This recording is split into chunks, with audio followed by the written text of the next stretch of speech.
আমরা স্বামী স্ত্রী, আমাদের মধ্যে ঝগড়া হতেই পারে, তার মধ্যে কল্যাণবাবু ঢুকছে কেন? কল্যাণবাবু যেহেতু আমি ওই দলেরই এমএলএ, একটু শালীনতা রেখে কথা বলতে পারতেন। আমার বাবা কালারফুল, উনি জানেন কত কালারফুল। মিডিয়ার সামনে বসে বলুক না দুলাল দাসের কালারফুলনেস জীবনটা, আমরাও মিডিয়াতে বসে কল্যাণবাবুর কালারফুলনেস জীবন বলতে পারবো। 8 বছর ধরে স্বামীকে ফিরিয়ে আনার জন্য লড়াই করছি। আমার স্বামী বলেছে ফিরবে না। এই বৈশাখীটা খুব অসভ্য মেয়ে, কতগুলো ঘর ভেঙেছে জানো? আমাকে তো জমের মতন ভয় পায়। গ্রাম বাংলায় যদি কোনো মেয়ে জন্মায়, কোনো মা ভুল করেও বৈশাখী রাখে না। কেন বলো তো? তুমি ভিলেন, তুমি সমাজটাকে কলঙ্কিত করেছো। তো সেই কল্যাণদায় যদি আজকে পাল্টি খেয়ে শোভনের দিকে চলে যায়, আমি কি করতে পারি? আমি ওনাকে সিনিয়র লিডার হিসেবে দেখছি না। এরকম দ্বিচারিতায় ভোগা উচিত না। আমি যখন একজন মহিলা লড়াই করছে তার স্বামীকে ফিরিয়ে আনার জন্য, কল্যাণদা এই ব্যাপারটা ভালো বোঝেন, কারণ ওনার মতো নাটক আমাদের তৃণমূল কংগ্রেসে আর কোনো নেতা করতে পারে না। কল্যাণবাবু আর একটা কথাও বলেছেন, যেটা হলো উনি দুলাল দাসের হিস্ট্রি জিওগ্রাফি জানে। যে হিস্ট্রি জিওগ্রাফি জানে সে জানেই না দুলালবাবুর বয়স 80 বছর, 70 বছর নয়। শোভনবাবুদের পছন্দ হচ্ছিল না বলে 2-3 বার সেকশন 24 করেছে জাজ চেঞ্জ করার জন্য। শোভনবাবু আমার বাবাকে বলেছিল চিটিংবাজ এবং চিটিংবাজের মেয়ে, কোর্টের মধ্যে বলেছিলেন। সেই নিয়ে তর্কাতর্কি হয়েছে। তো রত্না চ্যাটার্জি এমন কিছু বলেছে যা মুখে আনা যায় না। শোভন চ্যাটার্জি কি খুব ভালো কথা বলেছিল যেগুলো মুখে আনা যায়? তারা বাবাকে ফিরে পেতে চাইছে, তাই জন্যই আমি ডিভোর্স চালিয়ে যাচ্ছি। আমার সন্তানদের তার বাবাকে ফিরিয়ে আনাটাই। 22 বছর শোভনবাবুর সঙ্গে আমি সংসার করেছি, অত্যন্ত সুখের সংসার ছিল আমাদের। দেখো সময় কিভাবে কখন কোথায় কাকে কোথায় নিয়ে যাবে, হয়তো এরকম হতে পারে কাল আমি মরে গেলাম, আমার দেখাই হলো না ওনার সঙ্গে। আমার 8 বছর ধরে তো আছে, শান্তিতে আছে নিশ্চয়ই। 8 বছর ধরে তো আছে, আবার নতুন করে শান্তি কি খুঁজবেন উনি? করি আমি তৃণমূলের এমএলএ, আমি তৃণমূলের কাউন্সিলর। তো ওনাকে আমার রাজনীতি যদি করতে হয় আমার সঙ্গেই করতে হবে, এক মঞ্চে করবো না এটা বললে হবে না। মমতা ব্যানার্জি যে 21শে জুলাই সবাইকে মঞ্চে তোলে, শোভন চ্যাটার্জিকেও তুলবে, আমাকেও তুলবে। যদি উনি রাজনীতি করেন, উনি বলতে পারবেন মঞ্চ থেকে রত্না চ্যাটার্জিকে নামিয়ে দিন, না আমি বলতে পারবো মঞ্চ থেকে শোভন চ্যাটার্জিকে নামিয়ে দিন। একই মঞ্চে রাজনীতি করতে হবে, আর সেটাই আমার জয়। জিতবই এরকম কোনো ব্যাপার নেই, আমি বলতে পারি না যে আমি জিতবই, কিন্তু লড়াইটা লড়াইয়ের মতনই হোক। শোভনবাবু একটু ধৈর্য ধরুক, সুপ্রিম কোর্ট অবধি যাই, তারপরে যখন ওখানে গিয়ে যদি বলে অ্যাডভোকেট মানে জাজ যে হয়ে গেল ডিভোর্স, তখন উনি বিয়ে করবেন।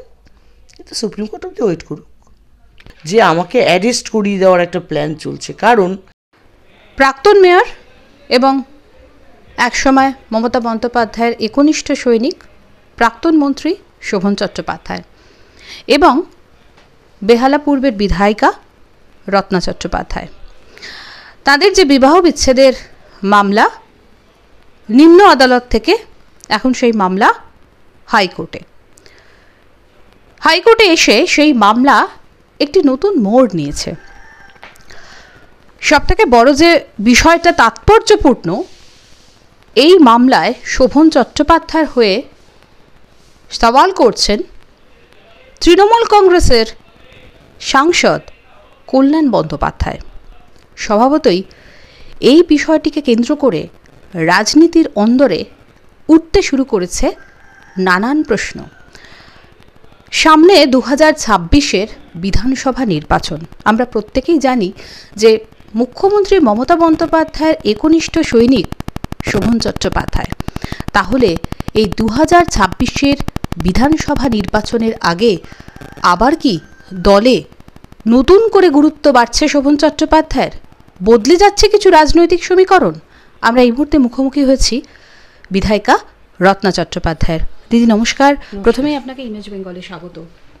আজকে যে বিষয়টা সব থেকে আমাদের কাছে বড় প্রশ্ন, যে আপনি বলেছিলেন এর আগে যে কল্যাণ বন্দ্যোপাধ্যায়ের সাথে কোনো এক সময় আপনার হাইকোর্টে দেখা হয়েছিল, তখন তিনি আপনাকে বলেছিলেন যে ডিভোর্স না দিতে, কিন্তু আজকের দিনে সেই কল্যাণ বন্দ্যোপাধ্যায় আবার শোভন চট্টোপাধ্যায়ের হয়ে সওয়াল করছেন।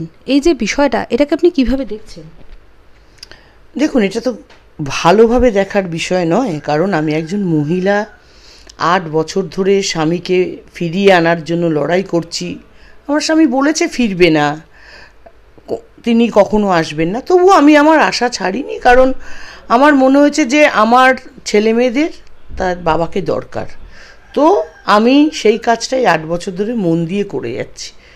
3-4 বছর আগে আমার সঙ্গে কল্যাণদার হাইকোর্টে একদিন দেখা হয়েছিল, কারণ আমাদের এই মামলা নিম্ন আদালত থেকে হাইকোর্টে প্রচুরবার গেছে, আবার নিম্ন আদালতে এসছে, আবার গেছে। এখন আমি নিম্ন আদালত থেকে একটা রায় খারাপ পেয়েছি, যেটা হলো আমি 7 জন সাক্ষীকে সাক্ষী দেওয়ানোর জন্য নাম দিয়েছিলাম, আদালত শুধুমাত্র 2 জন সাক্ষী নিয়ে সাক্ষী বন্ধ করে দিয়ে আর্গুমেন্ট চালু করিয়েছে। তো সেই ক্ষেত্রে আমার মনে হয়েছে এটা অবিচার আমার জন্য, তাই আমি হাইকোর্টে গেছি। তো 3-4 বছর আগে আমি একটা কেস নিয়ে হাইকোর্টে গেছিল, তখন আমি একজন লয়ারের সঙ্গে কথা বলতে হাইকোর্টে গেছিলাম। তখন টিফিন আওয়ার্স চলছিল, তো কল্যাণ বন্দ্যোপাধ্যায় করিডর দিয়ে হেঁটে আসছিল, আমিও যাচ্ছিলাম। আমায় দেখে বললো, কোথায় যাচ্ছ? তো আমি বললাম যে আমি কল্যাণদা ওই একজন লয়ারের সঙ্গে দেখা করতে এসেছি। তো বললো যে তোমার কেসটা কত দূর? আমি বললাম চলছে কল্যাণদা, এখন হাইকোর্টে এসছে একটা ম্যাটার নিয়ে। বলছে শোনো, আমি তোমায় বলে দিচ্ছি, একদম কিন্তু ডিভোর্স তুমি দেবে না, লড়ে যাও। এই বৈশাখীটা খুব অসভ্য মেয়ে, কতগুলো ঘর ভেঙেছে জানো? হ্যাঁ, আমাকে তো জমের মতন ভয় পায়। আমি দরকার পড়লে, আমার মেয়ের তো ডিভোর্স কেস চলছে, বাবার দুঃখ আমি জানি, দুলালদার কষ্টটা আমি বুঝি, তাই লোয়ার কোর্টে দরকার পড়লে লোয়ার কোর্টে আমি তোমার হয়ে সওয়াল করব, একদম ডিভোর্স দেবে না। জানো রত্না, আমি একদিন বৈশাখীকে বলেছিলাম যে জানো বৈশাখী, আগেকার দিনে গ্রাম বাংলায় যখন কারোর ঘরে কন্যা সন্তান জন্মাতো, তারা সেই মেয়ের নাম রাখতো আদর করে সুচিত্রা। কেন বলো তো? সুচিত্রা সেন, তিনি ছিলেন নায়িকা, বাংলার ঘরের মনের মানুষ। আর এখনকার যুগে গ্রাম বাংলায় যদি কোনো মেয়ে জন্মায়, কোনো মা ভুল করেও বৈশাখী রাখে না। কেন বলো তো? তুমি ভিলেন, তুমি সমাজটাকে কলঙ্কিত করেছো। তো এত কথা বলার পর দেখুন, যারা আমাকে ডিভোর্স চালিয়ে যাও মনের জোর দিয়েছে, কল্যাণদা তার মধ্যে একজন। তো সেই কল্যাণদাই যদি আজকে পাল্টি খেয়ে শোভনের দিকে চলে যায়, আমি কি করতে পারি? আমার কিচ্ছু করার নেই। আমাকে সবাই বলছে তোমার দলেরই সিনিয়র লিডার।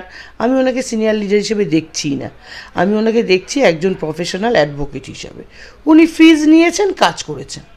তো কিন্তু এরকম দ্বিচারিতায় ভোগা উচিত না। আমি যখন একজন মহিলা লড়াই করছে তার স্বামীকে ফিরিয়ে আনার জন্য, দেখুন আমার নামে শোভনবাবু অনেক জায়গায় অনেক কিছু বলেছে, আমার অবৈধ সম্পর্ক আছে, আমি কি লাগাম ছাড়া আমি সংসার করিনি, আমি ওই অনেক কিছু বলেছে। তারপরেও আমি কিন্তু সংসারটাই করে যাচ্ছি, আমি কিন্তু 2টো বাচ্চাকেই সামলে যাচ্ছি, আমি কিন্তু মন দিয়ে রাজনীতিটাই করি। আমাকে আজ পর্যন্ত কিন্তু কোনো মানুষ কোনো পুরুষের সঙ্গে ঘনিষ্ঠভাবে রাস্তাঘাটে, শপিং মলে, পার্কে বা আমার নিজের বাড়িতেও দেখেনি। কিন্তু দিদি একটা বিষয়, গতকাল যে সওয়াল হয়েছে সেই সওয়ালে কল্যাণ বন্দ্যোপাধ্যায় আপনাকে বলেছেন আপনি নাটক করছেন, তার পাশাপাশি আপনার ভাইয়ের সঙ্গে আপনার একটা অবৈধ সম্পর্কের বিষয়টা তুলে ধরেছেন। না, আপনারা এটা ভুল বুঝেছেন, এটা বলেইনি। অ্যাকচুয়ালি শোভনদার ভাইরা সাক্ষী দেবে, সেই জায়গাতে এসেই লোয়ার কোর্ট বন্ধ করে দিয়েছে। তো শোভনদার সঙ্গে কারোর ভালো সম্পর্ক থাকতে পারে, কারোর খারাপ সম্পর্ক থাকতে পারে। তুতো ভাই মানে হচ্ছে আমার ভাসুর, মানে শোভনের খুড়তুতো ভাই, আমার ভাসুর, তিনিও সাক্ষী দেওয়ার জন্য নামটা দিয়েছেন। সেই কথাগুলো উঠেছে, ওর সঙ্গে এই কথা মানে করে আপনারা ভুল বুঝেছেন। এখানে ওই কথা ওঠেইনি, তুতো ভাইয়ের সঙ্গে সম্পর্ক আছে। কিন্তু আপনাকে সরাসরি অভিযোগ করছে যে আপনি নাটক করছেন, মানে এই বিষয়টা। হ্যাঁ, অ্যাকচুয়ালি কল্যাণদা এই ব্যাপারটা ভালো বোঝেন, কারণ ওনার মতন নাটক আমাদের তৃণমূল কংগ্রেসে আর কোনো নেতা করতে পারে না।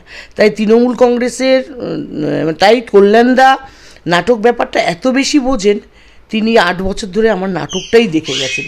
কিন্তু আর কোনো মানুষ, আর একটা মানুষ কিন্তু আমাকে এখনো মানে এই ডিভোর্স কেস নিয়ে ড্রামা করতে দেখেনি। কিন্তু একটা বিষয় দিদি প্রশ্ন উঠছে যে সামনে 2026-এর বিধানসভা নির্বাচন, এবং আমরা প্রত্যেকেই জানি যে শোভন চট্টোপাধ্যায় অত্যন্ত দক্ষ একজন রাজনীতিবিদ, অত্যন্ত দক্ষতার সঙ্গে তিনি কলকাতার মেয়র ছিলেন, মুখ্যমন্ত্রী মমতা বন্দ্যোপাধ্যায়ের একনিষ্ঠ সৈনিক, এবং আজকের দিনেও মমতা বন্দ্যোপাধ্যায়ের সঙ্গে তার সম্পর্ক ভালো। এই এতগুলো পরিস্থিতির পরিপ্রেক্ষিতে কল্যাণ বন্দ্যোপাধ্যায় শোভন চট্টোপাধ্যায়ের হয়ে সওয়াল করছেন আর সেখানে দলের কোনো অনুমতি নেই, এটা আপনি বিশ্বাস করেন? দেখুন, আমি তৃণমূল কংগ্রেসটা করি, আমি মন দিয়ে তৃণমূল কংগ্রেস করি। আমাকে এখনো পর্যন্ত কেউ চাপ দিয়ে বলেনি ডিভোর্স করে দিয়ে ডিভোর্স দিয়ে দিয়েছে। এদের সবাই বলেছে যে তোর যেটা মনে হবে বা তোমার যেটা মনে হবে, যে সিদ্ধান্ত ঠিক সেটাই করবে, তুমি লড়াই ছেড়ে চলে যাবে না। যদি মনে করো যে তুমি ডিভোর্স দিয়ে দেবে, দিয়ে দাও। যদি মনে করো যে কারোর কথাতেই তুমি ডিভোর্স দেবে না, তোমার সিদ্ধান্তে অনড় থাকবে। তো আমাকে আজ পর্যন্ত কেউ বলেনি, তো আমি কি করে দলকে দোষ দিতে পারি যে দলের লোক কল্যাণবাবুকে নিয়োগ করেছে? কল্যাণবাবু নিজেই একজন অ্যাডভোকেট, প্রফেশনাল অ্যাডভোকেট, পয়সা নিয়ে কাজ করেন। তিনি শোভনবাবু থেকে ফিজ নিয়েছে, কাজ করেছেন। আপনার বাবা দুলাল দাস তার সাক্ষ্য গ্রহণ নিয়ে প্রশ্ন তুলেছেন কল্যাণ বন্দ্যোপাধ্যায়, যে তিনি তার এলাকার কাজকর্ম সমস্ত কিছু সামলাচ্ছেন, কিন্তু সাক্ষ্য দিতে আসছেন না এবং তাকে কালারফুল বলেও উল্লেখ করেছেন। প্রথম কথা হলো, কল্যাণবাবু আরেকটা কথাও বলেছেন, যেটা হলো উনি দুলাল দাসের হিস্ট্রি জিওগ্রাফি জানে। যে হিস্ট্রি জিওগ্রাফি জানে, সে জানেই না দুলালবাবুর বয়স 80 বছর, 70 বছর নয়। দুলালবাবুর বয়স 70 বছর নয়, 80 বছর। আর সেই ভদ্রলোক ঘাড়ে স্পন্ডেলাইটিস, পিঠে স্পন্ডেলাইটিস, কোমরে স্পন্ডেলাইটিসে ভুগছেন, লাঠি নিয়ে হাঁটেন। এবং তিনি তাকে ডক্টর ইমিডিয়েট অপারেশন করতে বলেছে। তিনি এক জায়গায় বেশিক্ষণ দাঁড়িয়ে থাকতে পারেন না, এক জায়গায় বেশিক্ষণ বসে থাকতে পারেন না। তাই জন্য আমরা নিম্ন আদালতে বলেছিলাম যে কমিশন করে ওনাকে বাড়িতে গিয়ে সাক্ষ্য নেওয়া হোক। নিম্ন আদালত ওরা দেখিয়েছে যে উনি শিলিগুড়ি যান, উনি বিধানসভায় যান, ছবি তুলে তুলে নিয়ে এসে দিয়েছে। নিম্ন আদালত বলেছে উনি যখন বিধানসভায় যেতে পারছেন, উনি যখন কাজ করতে পারছেন, কোর্টে এসে আমার বাবা সেই অনুযায়ী কোর্টে গিয়ে সাক্ষ্য দিয়েছে, আসছেন না আবার কি। ওনার সাক্ষ্য শেষও হয়ে গেছে, উনি কোর্টে গিয়ে 2 দিন সাক্ষ্য দিয়ে এসেছেন, ওনার সাক্ষ্য শেষও হয়ে গেছে। বাজে কথা বলে তো লাভ নেই। আমরা আবেদন জানিয়েছিলাম যে ওনার স্পন্ডিলাইটিস পুরো পেছনটা, ওনার বসতে কষ্ট হয়, ওনার দাঁড়াতে বেশিক্ষণ কষ্ট হয়, যদি বাড়িতে গিয়ে সাক্ষ্যটা নেওয়া হয় তাহলে ভালো হয়। তা ওইখানে লোয়ার কোর্টের জাজ সেটা মানেনি। আমার বাবা তো তার জন্য বলেনি আমি সাক্ষী দেবো না, উনি নিজে এসছেন, এসে 2 দিন সাক্ষী হিসেবে 2 দিন সাক্ষী দিয়ে গেছে। প্রশ্ন উঠেছে যে আপনি প্রভাবশালী, আপনি বিধায়িকা, তো স্বভাবত আপনি সেই জন্য মামলাকে দীর্ঘায়িত করছেন। দেখুন, মামলা কেউ কখনো দীর্ঘায়িত করতে পারে না। প্রথম কথা হলো যে মামলা 8 বছর ধরে আদালতে যেমন চলছে, যখন অনেক মানে আমার এই 8 বছরে অন্তত 4-5খানা জাজ চেঞ্জ হয়েছে। যে জাজ যেমনভাবে ডেট দিয়েছে সেইভাবে আমরা উপস্থিত হয়েছি। হ্যাঁ, 8 বছর একটু বেশিক্ষণ হয়ে গেছে, কারণ মাঝখানে 2 বছর করোনা গেছে। সেই সময় কোর্ট বন্ধ ছিল, কোর্টে ডেট ঠিক করে হতো না, কোর্ট ঠিকঠাক চলতো না। তারপরে শোভনবাবুদের পছন্দ হচ্ছিল না বলে 2-3 বার সেকশন 24 করেছে জাজ চেঞ্জ করার জন্য, তখনও অনেকবার কেস ঝুলে গেছে। আমি অ্যাবসেন্ট করেছি বলে, আমি সাক্ষী দিতে যাইনি বলে কোর্টের 8 বছর দেরি হয়েছে। সেটা নিম্ন আদালত থেকে কাগজ তুলে হাইকোর্টে জমা দেওয়া হোক। হাইকোর্টে দাঁড়িয়ে গলার শির ফুলিয়ে চিৎকার করে সওয়াল করলাম, মিথ্যে কথা হবে না। কোর্ট আইন শুধুমাত্র প্রমাণ চায়। নিম্ন আদালত থেকে প্রমাণটা তুলে দিন যে রত্না চ্যাটার্জি উপস্থিত হয়নি বলে কোর্ট দেরি হচ্ছে ডিভোর্সের, রত্না চ্যাটার্জি সাক্ষী দেয়নি বলে দেরি হচ্ছে, প্রমাণ দিন। কারণ আমাকে 18 দিন ধরে সাক্ষী নিয়েছে এবং কোনো দিনও বলতে পারবে না যে আজকে রত্না চ্যাটার্জির সাক্ষীর ডেট ছিল, রত্না চ্যাটার্জি সেই দিন উপস্থিত হয়নি। নিয়ে আসুক, নিম্ন আদালত থেকে কাগজ তুলে হাইকোর্টে জমা দিন। কল্যাণবাবু এই কেসের কোনো আগা মাথা না জেনে হঠাৎ যদি দাঁড়িয়ে পড়েন, তিনি এরকমই আর্গুমেন্ট করবেন। কোর্ট চত্বরে কয়েকবার আপনার সঙ্গে শোভন চট্টোপাধ্যায়ের বাদবিতণ্ডা হয়েছিল এবং সেখানে যে কথাবার্তা হয়, কিছু অকথ্য কথাবার্তা উঠে এসেছিল, সেই প্রসঙ্গ গতকাল কল্যাণ বন্দ্যোপাধ্যায় কোর্টে বলেছেন। তো শুনুন, শোভনবাবু আমার বাবাকে বলেছিল চিটিংবাজ এবং চিটিংবাজের মেয়ে, কোর্টের মধ্যে বলেছিলেন, সেই নিয়ে তর্কাতর্কি হয়েছে। তো রত্না চ্যাটার্জি এমন কিছু বলেছে যা মুখে আনা যায় না। শোভন চ্যাটার্জি কি খুব ভালো কথা বলেছিল যেগুলো মুখে আনা যায়? তো কল্যাণবাবু যেহেতু শোভনবাবুর ক্লায়েন্ট, আমি তার অপোজিশন, আমার নামে বলেছে, তখন ওনার শোভনবাবুর কথাগুলো ওনার কানেই ঢোকেনি। আমিও তো বলছি শোভনবাবু এমন কথা বলেছে যেগুলো কানে তোলা যায় না। হতেই পারে, আমরা স্বামী স্ত্রী, আমাদের মধ্যে ঝগড়া হতেই পারে, তার মধ্যে কল্যাণবাবু ঢুকছে কেন?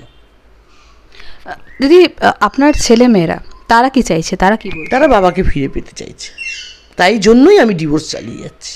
আমার সন্তানদের তার বাবাকে ফিরিয়ে আনাটাই, এনে দেওয়াটাই আমার কাছে। শোভনবাবু যদি সন্তানদের সাথে সম্পর্ক রাখতেন, তিনি যদি তাদের দেখাশোনা করতেন, তিনি পড়াশোনা করাতেন, তারা কি করছে একটা বাবার যা দায়িত্ব করতেন, ফোনে রোজ খবর নিতেন। ফোন ব্লক করে রেখেছে ছেলে মেয়ের, যাতে ফোন করতে না পারে, কথা বলতে না পারে।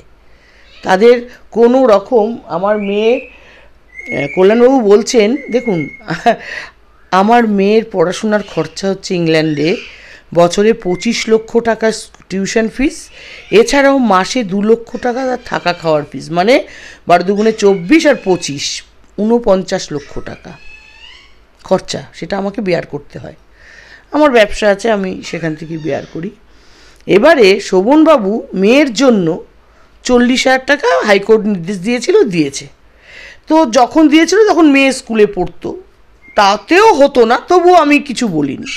কিন্তু আমি কিছুদিন আগে বলেছিলাম যে মেয়ের জন্য অন্তত 25 লক্ষ টাকা আমি দিয়ে দেবো, যেটা টিউশন ফিস, মাসে যে 2 লক্ষ টাকা খরচা তার মধ্যে 1.5 লক্ষ টাকা অন্তত উনি দিক।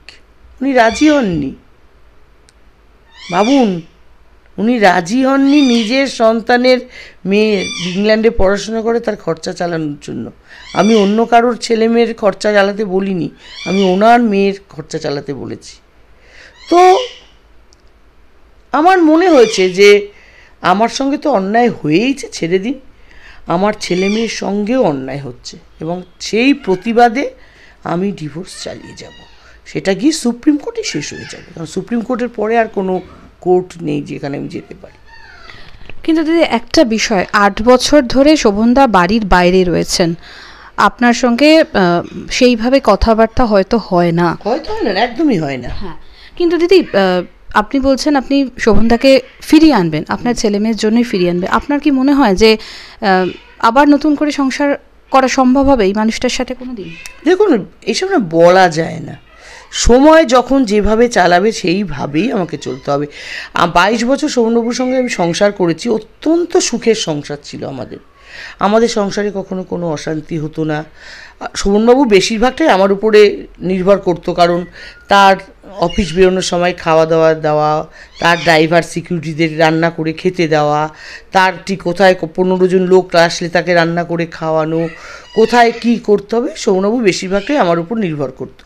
এবং আমরা অত্যন্ত, আমার ছেলে মেয়েকেও আপনারা ইন্টারভিউ নিয়ে দেখতে পারেন, আমার পাড়া প্রতিবেশীদের, আমার শ্বশুরবাড়ি, যে কারণে শ্বশুরবাড়ির লোকজন আজও আমার সঙ্গে আছে, যে কোনো দিনও রত্না শোভনের এরকম সম্পর্কই ছিল না যেখানে শোভন চলে যেতে পারে ডিভোর্স কেসের জন্য। তো সেই ক্ষেত্রে তারপরে শোভনদা হঠাৎ চলে গেল, ওর সঙ্গে আমার সম্পর্ক খারাপ হলো, মানে খারাপ হলো, খুবই খারাপ হলো। যাকগে, এবারে সময় এই জায়গাটা আমাকে, যেই সময়টা ছিল না, সময়ে ভালো ছিলাম, সময়ে আবার একটা জায়গা দেখালো যেখানে দুজনের খুব ভালো সম্পর্ক খারাপ হলো। আবার হয়তো এরকম সময় আসতেই পারে যখন আমরা দুজনে হয়তো আবার একসঙ্গে থাকতে পারি। দেখুন, বললাম না, সবটা সময়ের উপরে। কিন্তু প্রশ্ন হচ্ছে দিদি, যিনি আপনার স্বামী ছিলেন এত বছর ধরে, আপনার উনি এখনো আমার স্বামী। একদমই তাই, কিন্তু প্রশ্নটা হচ্ছে যে যার সঙ্গে এত নিবিড় সম্পর্ক, আপনাদের দুটো সন্তান, কিন্তু সেই মানুষটা জনসমক্ষে যে সমস্ত কথাবার্তা আপনাকে বলেছে, মানে আপনি দিনের শেষে তো একজন মহিলা, একজন মানুষ, তো আপনি তারপরেও সব কিছু ভুলে আবার নতুন করে শুরু করতে পারবেন?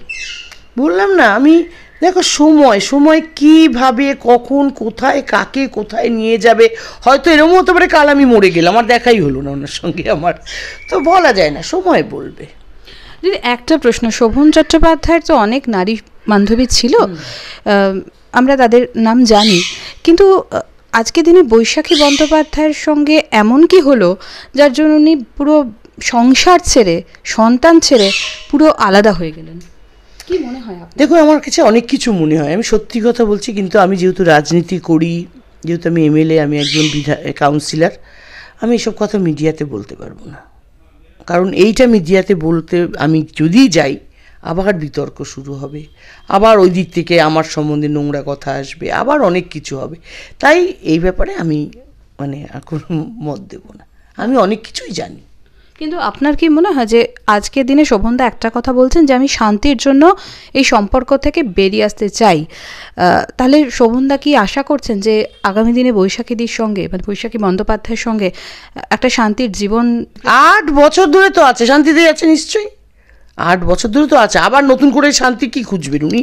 যদি উনি শান্তিতে, দেখুন একটা কথা বলি, আপনি কেমন আছেন বাইরে থেকে কিন্তু আমি আপনাকে দেখে বলতে পারবো না আপনি কেমন আছেন, আপনি একমাত্র জানেন যে আপনি কেমন আছেন। তাই শোভনবাবু নিজেই জানে শোভনবাবু কেমন আছেন, আমি বলতে পারবো না উনি কেমন আছেন, কারণ আমি কেমন আছি আমি জানি, আর আমার উপরে এক ভগবান জানে, আর পৃথিবীর কেউ জানতে পারে না। তাই শোভনবাবু যতই ওপরে আমি ভীষণ শান্তিতে আছি, ভীষণ ভালো আছি, আমি প্রচণ্ড আছি, হতেই পারে শান্তিতে থাকতেই পারেন, কিন্তু শোভনবাবু নিজে জানেন উনি কেমন আছেন। এটা আমাকে আর বলার বেশি, এর থেকে বেশি কিছু বলার আমার নেই। আগামী দিনে শোভনদা যদি আবার একদম সক্রিয় রাজনীতিতে ফিরে আসেন, তাহলে আপনি মানে আপনার কি মতামত? আমার কোনো মতামত নেই, রাজনীতিটা করুক, রাজনীতি তো করতো, আর তো কিছুই বেসিক্যালি করতো না, রাজনীতিই করতো। মেয়র হয়েছিল, 3টে দপ্তরের মন্ত্রী ছিল, সেটা করতো, মানে এটা খুব ভালো পারে করতে। সেখান থেকে ওনাকে কেউ তাড়ায়ও নি, উনি নিজে মমতা ব্যানার্জির মুখের উপর রেজিগনেশন ছুড়ে দিয়ে চলে গেছিল, এমন না যে মমতা ব্যানার্জি তাড়িয়ে দিয়েছিল, নিজেই চলে গেছিল, নিজে চলে গেল গিয়ে চুপ করে বসে থাকতো, তাও করলো না, আবার চলে গেল বিজেপিতে গিয়ে টিকিট চেয়েছিল দুজন, একজন বেহালা পূর্বে, একজন বেহালা পশ্চিমে। শোভন চ্যাটার্জি বেহালা পূর্বে দাঁড়াবে, বৈশাখী ব্যানার্জি বেহালা পশ্চিমে দাঁড়াবে।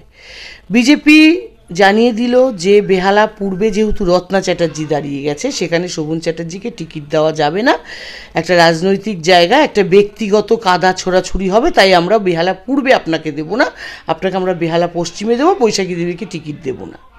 টিকিট না পেয়ে আবার অ্যাবাউট টার্ন মমতা ব্যানার্জি তৃণমূলে, তাও তৃণমূলে এখনও সেইভাবে তো নামেনি, যাই হোক তৃণমূলে এখন মমতাদির সঙ্গে যোগাযোগ রাখে, ভাইফোঁটা নিতে যায়, এগুলো তো মানুষ দেখে।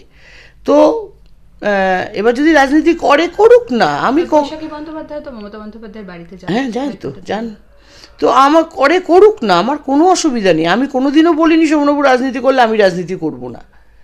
ওনারা বলেছেন যে রত্না চ্যাটার্জি যদি রাজনীতি করে একই মঞ্চে আমরা রাজনীতি করব না।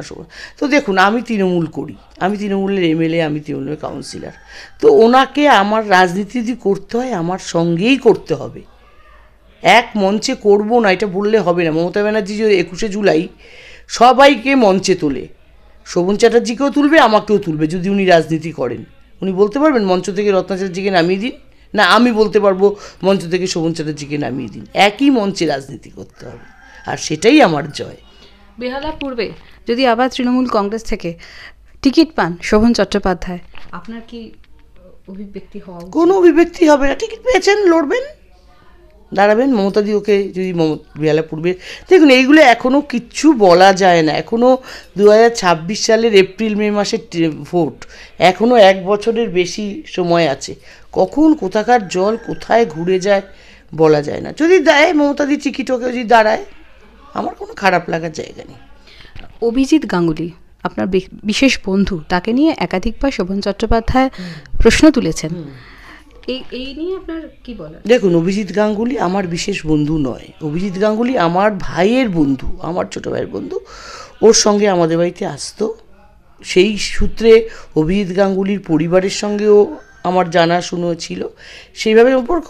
শোভনবাবু যেদিন আমার বাড়ি থেকে বেরিয়ে গেছে সেদিন পর্যন্ত অভিজিৎ গাঙ্গুলিকে নিয়ে কোনোদিনও আমাকে কোনো অবৈধ সম্পর্ক আছে বলেনি। উনি ওখানে চলে যাওয়ার পর ওনার মাথায় এসছে যে অভিজিৎ গাঙ্গুলির সঙ্গে আমার সম্পর্ক আছে, আর অভিজিৎ গাঙ্গুলির সঙ্গে যদি আমার সম্পর্ক থাকতোই, আমার ছেলে মেয়ে আপত্তি সবার আগে হতো, আমার শ্বশুরবাড়ির লোকজনের, কারণ পাশেই শ্বশুরবাড়ি, থাকতো সব থেকে বড় আপত্তি, আমার পাড়া প্রতিবেশী বলতো যে রত্নার অবৈধ সম্পর্ক আছে, আমার বন্ধু বান্ধবরা বলতো, অতএব সব বলে লাভ নেই, আমি সব মাথা দিয়ে এক কান দিয়ে ঢুকাই, এক কান দিয়ে বার করে দিই, আমি একা আছি, ছেলে মেয়েদের নিয়ে আছি, সারা দুনিয়ার মানুষ দেখছে। দিদি, আপনি কি কোনো কারণে হতাশ কল্যাণ বন্দ্যোপাধ্যায় এই লড়াইটা লড়ছেন বলে শোভন চট্টোপাধ্যায়ের হয়ে? একদমই না, একদমই না। কল্যাণবাবু যেমন শোভনবাবুর হয়ে লড়ছে, রঞ্জন বাচোয়াত আমার হয়ে লড়ছে, আমিও রঞ্জন বাচ্চুয়াদকে ফিস দিয়ে দাঁড় করিয়েছি, শোভনবাবুও কল্যাণ বন্দ্যোপাধ্যায়কে ফিস দিয়ে দাঁড় করিয়েছে। অতএব এখানে প্রফেশনালি লড়াই হয়েছে। তবে হ্যাঁ, কল্যাণবাবু যেহেতু আমি ওই দলেরই এমএলএ, একটু শালীনতা রেখে কথা বলতে পারতেন। আমার বাবা কালারফুল, উনি জানেন কত কালারফুল। মিডিয়ার সামনে বসে বলুক না দুলাল দাসের কালারফুলনেস জীবনটা। আমরাও মিডিয়াতে বসে কল্যাণবাবুর কালারফুলনেস জীবন বলতে পারবো। 28শে ফেব্রুয়ারি আপনাদের এই যে শুনানি, তার পরবর্তী শুনানি, এবং সেদিন হয়তো বিচারক কিছু একটা রায় দেবেন। তো আপনি কতটা আশাবাদী সেদিনের জন্য? আমি একদম আশাবাদী যে আমি যে আস্থায় হাইকোর্টে গেছি, কিছুটা হলেও আমার পক্ষে রায় হবে। মানুষের কাছে, আপামর জনগণের কাছে আপনি একাধিকবার বিভিন্ন ইন্টারভিউতে সামনে এসেছেন ক্যামেরার। তো সেদিন যে দাবি বা যে বক্তব্য ছিল, আজকেও কি 8 বছর পর একই বক্তব্য? এক এক সময় এক একটা বক্তব্য এসছে। আপনি কোন বক্তব্যের কথা বলছেন? ডেফিনেটলি, মানে আপনি একজন নারী, আপনার স্বামীর এই যে বর্তমান অবস্থান, স্বভাবতই এটা নিয়ে আমাদের নানা রকম প্রশ্ন উঠেছে সমাজে।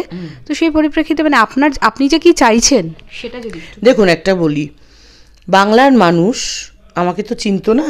আমি যখন শোভনবাবু মেয়র ছিলেন, মন্ত্রী ছিলেন, শোভনবাবুর বউ হিসেবে আমাকে কেউ চিনতো না।